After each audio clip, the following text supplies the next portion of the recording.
Hello everyone. We are looking at determinant chapter phase 5 exercise 1. We are at question number 23. So let's look at the question.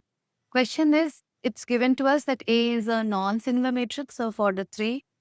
Determinant value of A is given to us and determinant value of adjoint of A. Okay.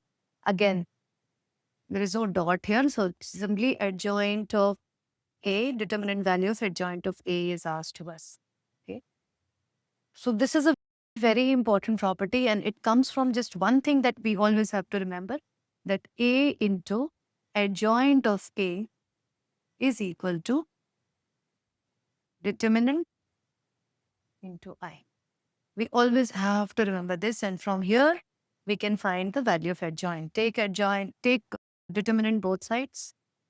If you take determinant both sides, and this is nothing but adjoint of A is equal to A will come out. A is a number. It comes out from the determinant, from inside the determinant with the order n.